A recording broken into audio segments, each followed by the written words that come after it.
You're with Clement Manyathela on 702. Let's walk the talk. Streaming on the Prime Media Plus app. DSTV channel 856. 92.7 and 106 FM.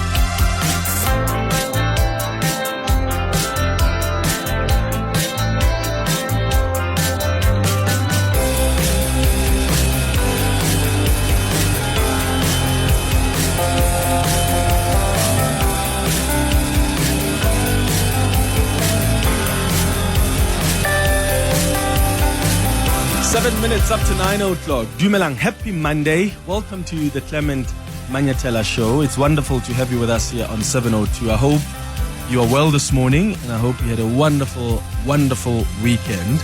The 702 open line starts now on 011-883-0702. That's the number to dial. The WhatsApp line is 072-702-1702. Today is D-Day. Crime Intelligence Head Dumisani Kumalo, who is the national convener of the Political Killings Task Team, takes the hot seat today at the Madlanga Commission. What are you expecting to hear from him? This is the man who is likely to bring all the receipts beyond just corroborating the testimonies of General Dumisani Khumalo and General Dumisani, because he was central to the operations of the Political Killings Task Team. So that makes him a very important key witness. And we've been told that he is the one who will bring more information about some of the allegations that have been made so far. He's expected to bring evidence that directly links the police minister, Senzo Mchunu, and his predecessor, Bheki Cele, to businessman and attempted murder accused, Vusmuzi Ket Matlala. I'm hoping that he can shed some light on the judges and the prosecutors that are controlled by this criminal syndicate or drug cartel, as was explained by General Mkhwanazi, because that's been of great concern to me. Such people can't continue to be in the criminal justice system. There must be consequences. So I'm hoping that that's one of the things really that's going to come out. I'm also hoping that he sheds some light about the drug cartel, because I think so far we've heard about the criminal elements, these business people that are facing charges and their links to politicians and what the politicians have done to try and protect them from being arrested. But I want to understand if the same business people are part of a drug cartel. Are they part of a drug cartel that these politicians are accused of protecting? I want to hear more about that. Like, are they selling drugs? Have there been instances, because the rumors you hear that you don't hear officially from these people is that there was a time when million rands worth of drugs were seized by a certain branch of the police, and those drugs belonged to some of the business people that are being accused of being close to politicians. These are just the rumors that happen outside, but I want to know if really that is the case, and I'm hoping that Dumisani Kumalo will be able to come and address some of those issues. Remember what General Dumisani also said last week about an envelope that would be for a judge, an envelope that would be for a prosecutor, and all of us were wondering, give us more details on that. And he said, well, Dumisani Kumalo might come and deal with that.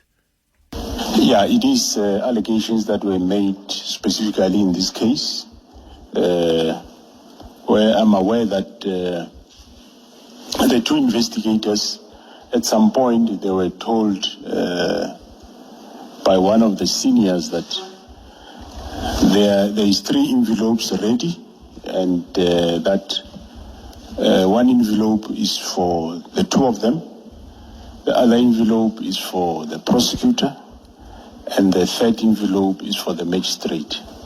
So that is, of course, allegation. From my side, it's a hearsay, but I'm sure General Khumalo could talk more on that. So General Khumalo let's hope that he'll speak more on that. I mean, this is a man, I think, that might as well face some tough questions today regarding the criminal charges that he faces. Remember, he was arrested at the airport together with other top cops. They've been in and out of court. They're facing charges of corruption related to the employment of an official in a senior position in the police. This is a 29-year-old former BMW employee who was hired as a brigadier with no prior experience in the police. That's what has been alleged. He was hired as a technical support system manager at a salary of about R1 million a year.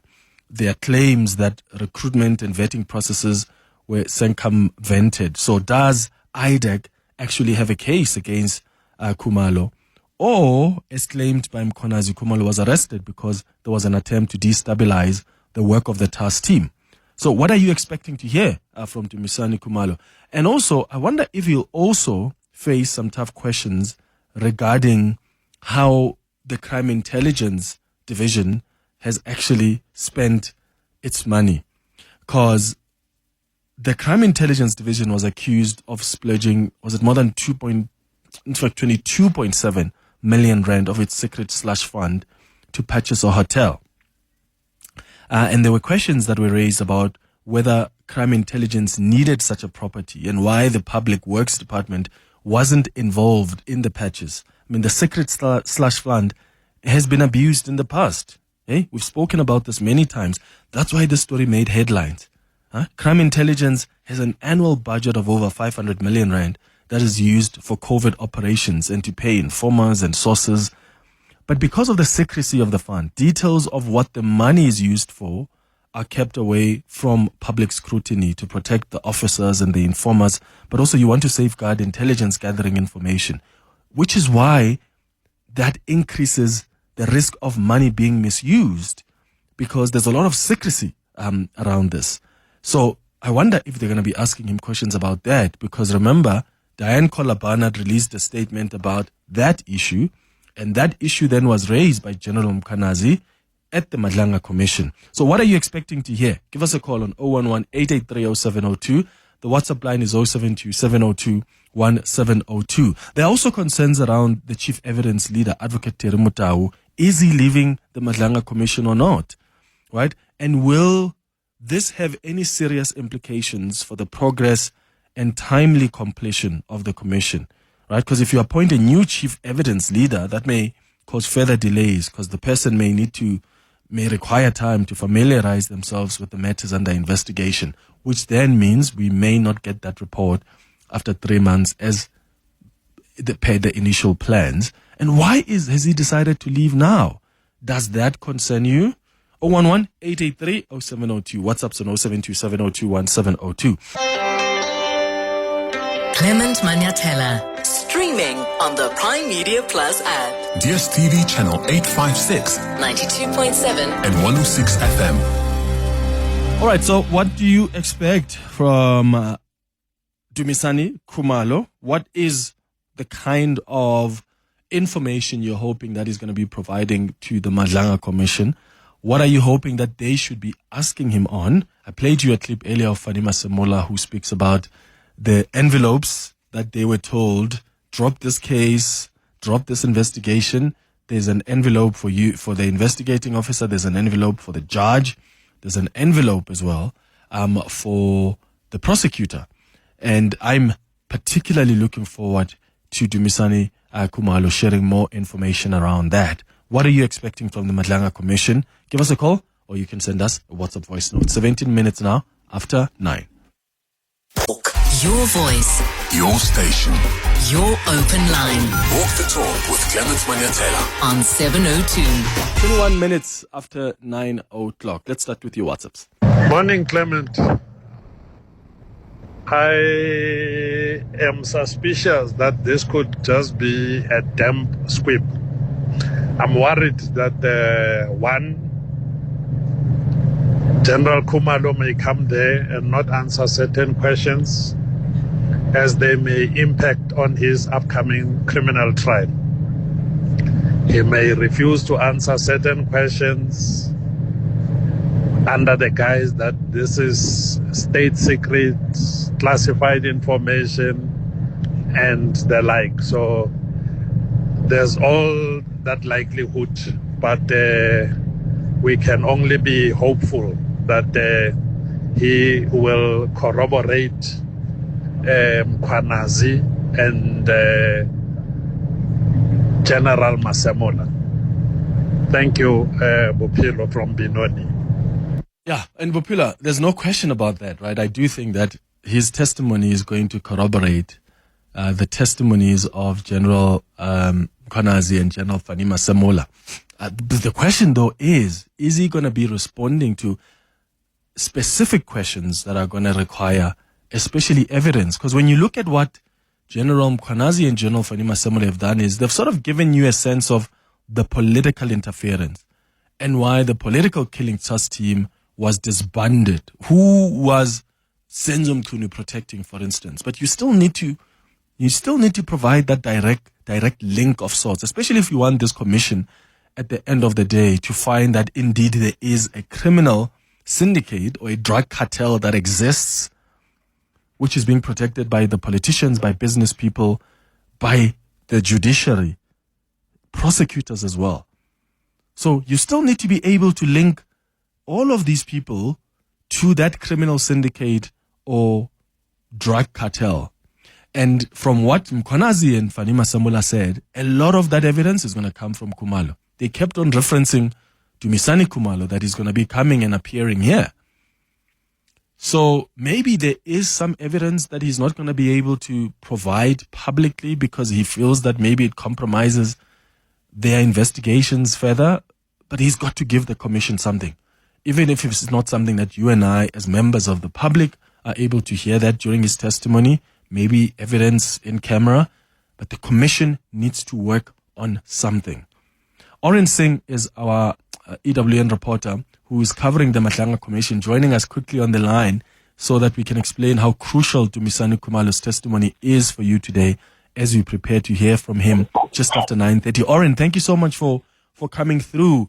I mean, this is quite an anticipated testimony, isn't it? I actually almost feel sorry for him because he's got the pressure of actually providing more meat to the allegations that have been made by Mkhwanazi and Masemola. Good morning, Clement. Yes, and I think we spoke about this last week when I sat down with you, that a lot of pressure has been pushed onto the plates of Dumisani Kumalo by both Nhlanhla Mkhwanazi as well as National Police Commissioner Fani Masemola, alluding to during their testimony that when Kumalo comes to testify, he will speak to length about this. And a couple of things that we're expecting that is supposed to be crucial evidence that he would provide to the commission. And that's, I think, number one on the list is the work of this counter-intelligence operation team in Gauteng. And I think that the one thing that we need to be able to distinguish from his testimony today is there anything concrete that he's going to give us that's new, or is it going to be leaning on what's already been published out there by investigative reporters? This counterintelligence team was the one working in Gauteng that had received threats during their work, and so he had to request a team from out of the province, and that of the KZN Political Killings Task Team, to come and assist him. But a lot of what they were doing was allegedly unraveling this web of corruption in Gauteng. But it's also playing into the hands of what's already been published within the investigative space in the media already, Clement, and we spoke about that previously as well. Oh, yeah, absolutely. And what about some of the matters that involve him, Orrin? Because as you remember, Mkhwanazi spoke about Diane Collar Barnard and the information that she had and how she released it, because she had sent out a statement when there were reports in the media that crime intelligence, which Khumalo heads, was actually spending money on property, misusing some funds. Are you expecting that is going to come in here? Remember the employment of that BMW employee who was then employed as a brigadier, allegedly with no prior policing experience. Do you anticipate that these are some of the questions that may come before him? I'm hoping, Clement. I think that the question of the abuse of the slush fund, the things that Diane Collar Barnard raised with those questionable purchases of properties for crime intelligence, I'm hoping that he gets probed on that by Commission and the evidence leaders here today. But as we've seen so far, we've been let down in that regard, where crucial aspects possibly come up during testimony, and Commission and evidence leaders just stop it or halt it there and then. And I can refer, one that comes to mind is that of National Police Commissioner Fani Masimolo, when he started talking about Babita Deokaran, and he was kind of just stopped in his tracks by the Commission Chair, Justice Mbuyiseli Madlanga. But regarding Dumisani Kumalo's current case of fraud and corruption against him and 6 other senior officials within crime intelligence, I'm not sure whether that's going to feature too much, in that it would possibly be sub judice, that there's a current criminal matter ongoing in court, and I'm sure the evidence leaders are aware that they won't be able to question him too much on that regard, but I'm sure it will come out at some stage as to the current case going on, that arrest obviously being affected by IDAC itself.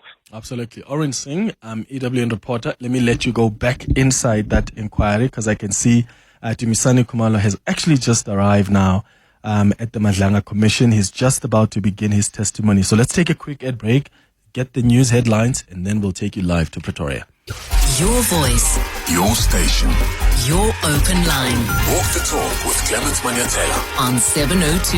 9:33, and I'm looking at what's happening in Pretoria at the Madlanga Commission. General Dumisani Khumalo is just about to begin his testimony. I think now the evidence leaders have just been confirming if everybody has all their documentation and, of course, the statement that he has written before they begin. So tell you what, we're going to take a quick ad break, and when we come back, I'm sure he would have started with the testimony, and then we'll take you there live.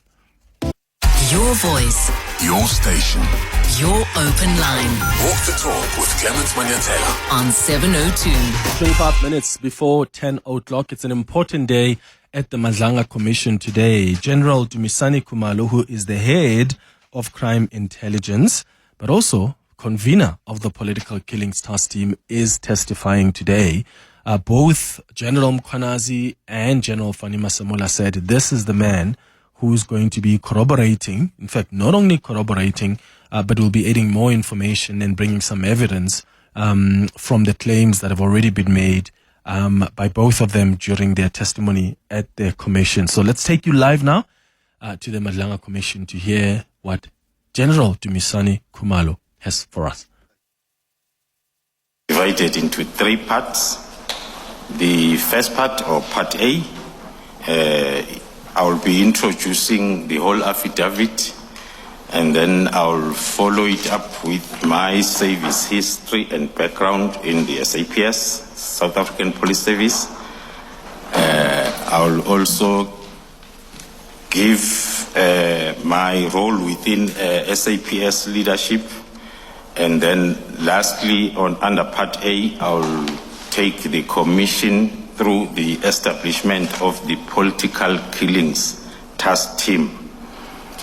Under part B, I'll be dealing with the evidence of infiltration and the influence of organized crime in the criminal justice system. I will also deal with organized crime in the Republic of South Africa, as well as the events that led to the Gauteng counter-intelligence operation, and also give further evidence on infiltration of the criminal justice system. Under Part C, I will be dealing with the disbandment or disestablishment of the political killings task team, with specific reference to the 121 dockets that were returned. I will also deal with the retaliation against the political killings task team, and then I will conclude my affidavit. Thank you, General Khumalo. So, paragraphs 1 to 4 then of your statement. You provide your current position and your reasons for furnishing a statement to the Commission. Can you please explain those paragraphs to the Commission? Introducing myself, I am Lieutenant General Khumalo in the South African Police Service, currently holding the rank of a Lieutenant General, and the post title I am the Divisional Commissioner of Crime Intelligence since the 1st of December 2022. Coupled with my current title and position, I have also been the project leader of the Political Killings Task Team since I succeeded Major General Ramatswele, who retired at the end of September 2018.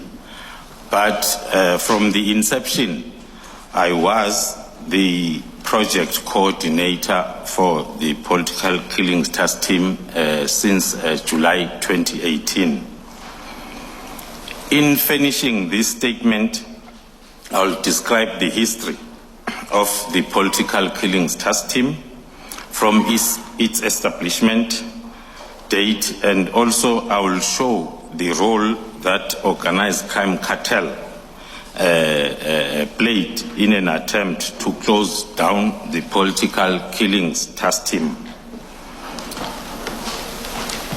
It is my view that the attempt to disband the Political Killings Task Team was due to the influence of a particular organized crime cartel over the Ministry of Police as well as the South African Police Service, who mistakenly thought that the Political Killings Task Team was investigating the same cartel.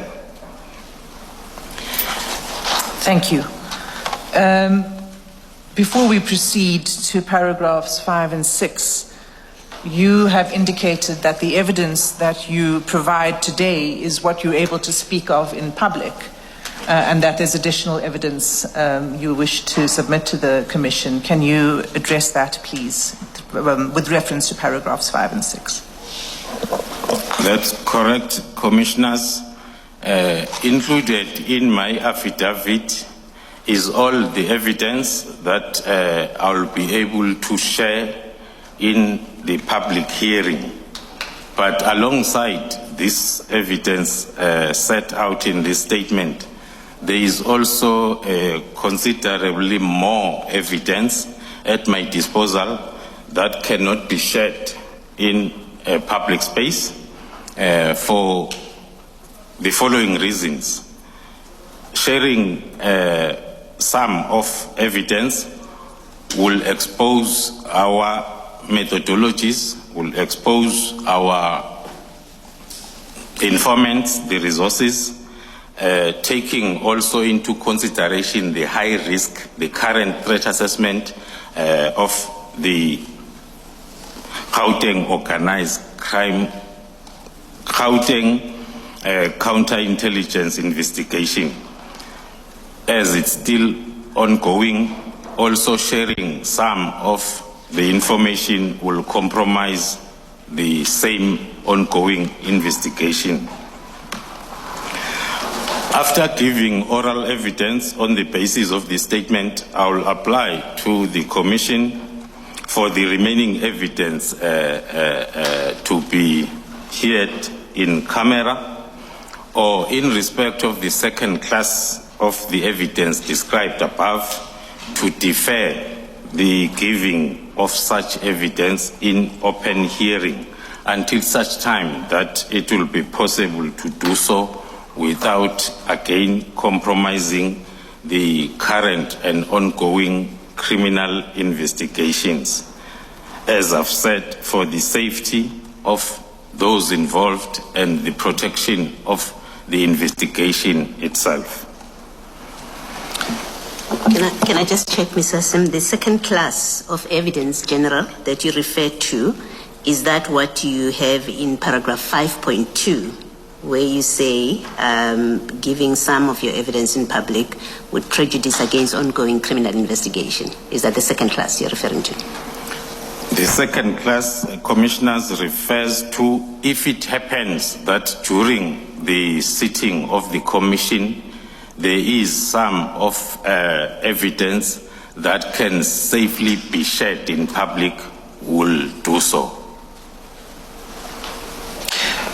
Do I understand you to be saying, General, that if current and ongoing criminal investigations reach a point where they're concluded before the Commission has completed its investigations, that you would share that publicly? That is correct, Commissioners. Thank you. Can we then turn, your next topic that you address is your service history and your background. Can you please explain to the Commission with reference to paragraphs 7 to 9 your background? Thank you, Commissioners. As I've introduced myself, I've been serving as the Divisional Commissioner of Crime Intelligence since December 2022. My whole service history is contained in the SAPS 96 record of service that is attached as Annexure SDK 1, and I confirm its correctness.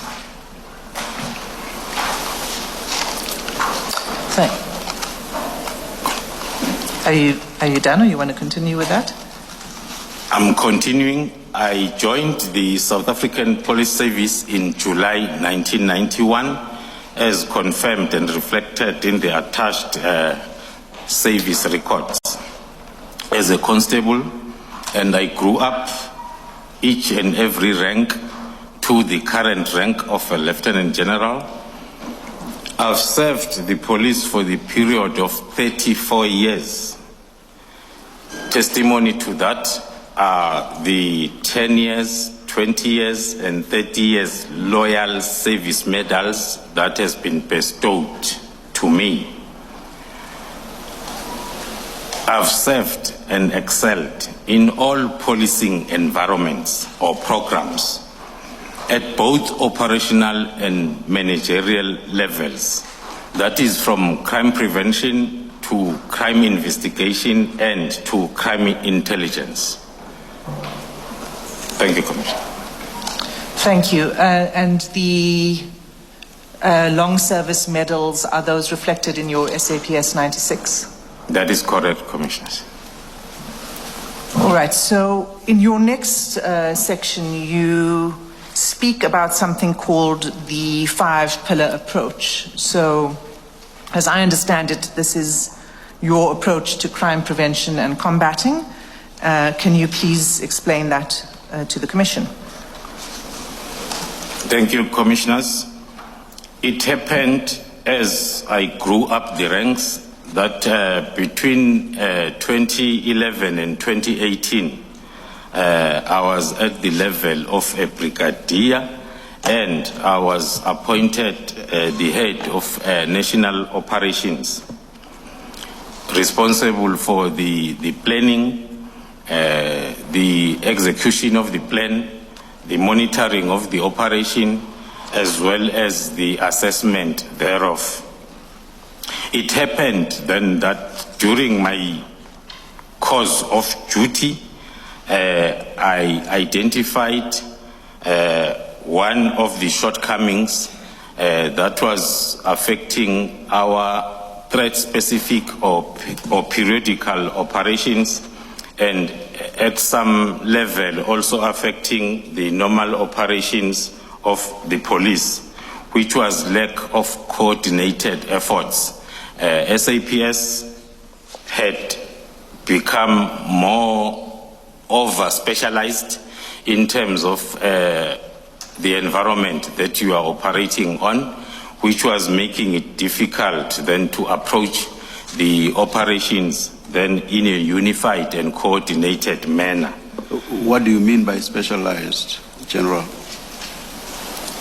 By over-specialization, Commissioner, I'm meaning that if you are within the crime prevention environment, you'll regard it as your specialization that has got nothing to do with the investigation environment of crime. Hence, then, it was affecting the coordinated efforts in terms of dealing with a particular crime or threat in an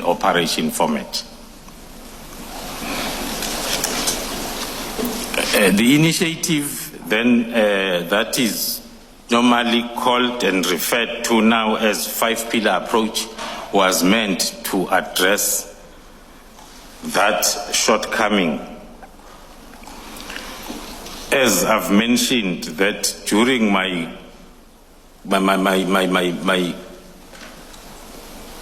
assessment of all the operations that I was coordinating nationally, this shortcoming came up and it was rendering our operations to be ineffective. Since then, we had to initiate this five-pillar approach, which was firstly presented to the South African Police Board of Commissioners in 2016, where it was formally approved.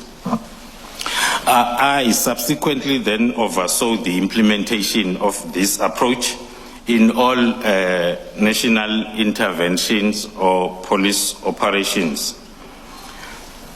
Since the introduction of this approach, the five-pillar approach then has been adopted as the standard operational methodology of the whole of the South African Police Service. Before Advocate Hassim asked you to tell us what this five-pillar approach is exactly, I too had a question for you on this. You deal with it in paragraph 10, or I should not even say you deal with it, you mention the five-pillar approach, and you again mention it, let me see where, in paragraph 14 as well, you mention it. But nowhere, unless I've misread your statement, nowhere do you tell us or give us the five pillars. What are the five pillars themselves? I'm asking because of the later mention in paragraph 14, it seems that it is of relevance. If you had just mentioned it in passing in paragraph 10, I would not have bothered, but paragraph 14 suggests that it is relevant. So that's why I want to know what these five pillars are. So, General, the Chair is asking the relevance of the five-pillar approach plan and what the content is. And as pointed out, you deal with it later to say that that is the approach that informed the work of the political killings task team. So it's quite important that you set out what the five pillars are. The first pillar is, the second pillar is, right up to pillar 5. Thank you. Thank you, Commissioners. The first pillar talks to the intelligence gathering, coordination, and analysis. The second pillar talks to the proactive approach in dealing with crime or a particular threat. The third pillar talks to the more combat approach in dealing with the particular threat. And pillar number 4 talks to the reactive through detection. In other words, focused investigation of reported cases. Pillar number 5 talk to communication and liaison aspects of the whole approach. But as the Chair has indicated, I will dwell much on those pillars when I get to paragraph 14 and linking this five-pillar approach to other operations where it has been used with more specific reference than to the political killings task team.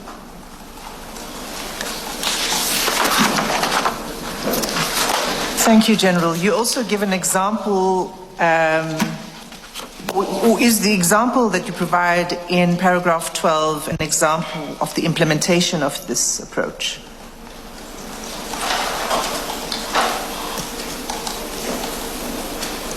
Thank you, Commissioners. Yes, indeed, in paragraph 12, we are noting one example of a successful application or implementation of this approach in one of our national intervention operations that we ran in 3 provinces, which was Mpumalanga, Limpopo, and KwaZulu-Natal, that was focusing on rhino poaching or wildlife trafficking. I was the leader, the project leader, as well as the commander of this operation, which ran from or under the nickname Ops Rhino, which ran then for close to 7 years in those 3 provinces, where we implemented this 5-pillar approach in its totality. The operation itself happened then to coincide with a need for us to develop the strategy that was going to be implemented in the country in dealing with wildlife trafficking. I was part of the leadership that developed the strategy that is now referred to as National Integrated Strategy to Combat Wildlife Trafficking in South Africa, which is, of course, internationally recognized as we speak. So that is Dumisani Kumalo, General Dumisani Kumalo. They're still going through background around his work and, of course, some of the projects that he's been involved in. But we're going to be taking you back to the Madlanga Commission after the news at 10 o'clock. And hopefully then he's going to get into the meat of why he is sitting on that hot seat to provide some of the evidence. As you heard in the beginning, he says he does believe that there are certain business people that were protected by politicians. There's another important story, though, that I want to bring to your attention before we go back to the Madlanga Commission. It's a story that City Press reported about yesterday, about how the Limpopo provincial legislature booked and cancelled 3 sets of Qatar Airways flights costing 1.8 million rand in total for the Gambia summit. You know why? The report indicated that that's because Timothy Make, who was one of the delegates, insisted that his PhD title appear on tickets. Right?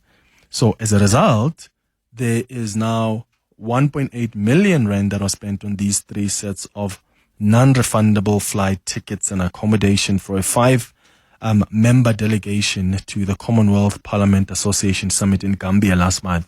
So I thought we should bring in the Limpopo legislature to get some clarity on this. Is this really what happened? And how did they manage things? Andrisli Kalakala is the head of communications for the Limpopo legislature, joining us on the line. Andris, thank you so much for making time for us. Good morning. Well, good morning. Good morning to your listeners. Thanks for having us. So, did you have to cancel as the Limpopo legislature, cancel these flights, which were not refundable, because Timothy Make insisted that his PhD title must appear on the tickets? Well, no, it's not true that we spent 1.8 million on Dr. Timothy Make because he insisted on changing his flights. What happened was that the Dr. Make only insisted on changing his designation on the flight ticket. Mm-hmm. May I also indicate that the 1.8 million that is being referred to is the expenditure for the 7 delegates from the legislature, which included amongst the travel accommodation and the meals. Therefore, I think it's incorrect to suggest that Dr. Make has caused any financial harm to the institution. So let's clarify that. You're saying that Dr. Make insisted that his designation change on the ticket, right? So he wanted what? For his ticket to actually say that Dr. Timothy Make? Yes. In February, let's put into perspective. In January this year, when we appointed a travel agent to coordinate the traveling for us, they did a similar mistake of not designating Dr. Make as a doctor, but as a Mr. And the travel agency apologized to Dr. Make, and they said it will not repeat itself. But when this error came back, it was within the right of Dr. Make to, as a professional, to have requested that he be designated in the manner in which his profession dictates. Okay.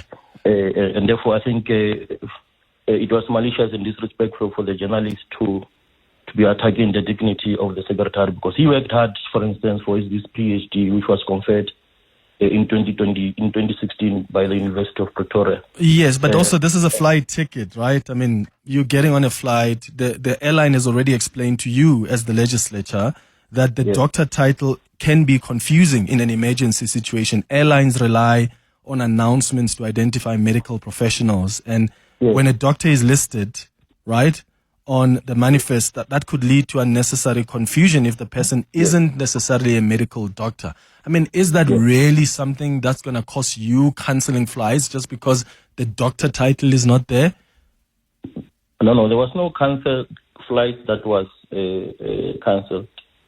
So when the error was made, did you not cancel the flight? No, the doctor only requested a designation only. And Dr. Mage would not have known that the particular air flight does not use that designation. It's the travel agency which would have actually impressed upon the legislature that in this area, in this place, we do not use doctors for this and that reason. So the blame can't be apportioned on Dr. Mage. But when you picked up the error, Andres, what did you do? Did you cancel the flight? No. You kept the flight as it is? When we picked up the error, there's no flight that was cancelled because every delegation flew from Durban. It's not only Dr. Make who might have flew from Durban, but all the delegation flew from Durban as per the Why did they fly from Durban? Was that the original plan? That's the original plan that they were to fly from Durban. Why fly from Durban? It is the arrangement that has been made by the travel agency for all the delegation that went to Banjul. Does it make sense though? I mean, there's OR Tambo here. So what reasons did the agency give you for booking people a flight to Durban and for them to move from Durban as opposed to fly from OR? We are not privy to that information because of the flight arrangement. We don't know whether there were no flights in OR Tambo direct to wherever connected. Isn't that a basic question you ask? I mean, I live in Joburg. If I'm going to Gambia, I'm going to any other country, if a travel agency says to me, oh, go and fly from the Northern Cape, the first basic question to ask is, what do you mean? There's OR Tambo here. How do you, as a legislature, still don't have an explanation as to why a whole 7 people or so delegation had to be flown to Durban to take this trip? Well, like I'm saying, it's the arrangement that has been made by the travel agency. So it's a matter that there are many other issues that were picked up with the travel agency, for instance, that they did not have an international experience. It's a matter that we are dealing with, internally, so that we're able to avoid those. Okay, in the future. But you didn't book any new flights as the Limpopo. We would not have known that any new flight has been booked, but in as far as we know, you wouldn't know that? New flight was booked because all the delegations flew from Durban. So no flight was booked and no flight was cancelled. And the 1.8 million includes the 7 delegations. Okay. From the so to confirm again, you're saying to us now, you're telling the listeners, no new flight was booked, no flight was cancelled as a result of the error. Correct. Okay. Andres Likalakala, thank you so much for speaking to us, Head of Comms for the Limpopo Legislature.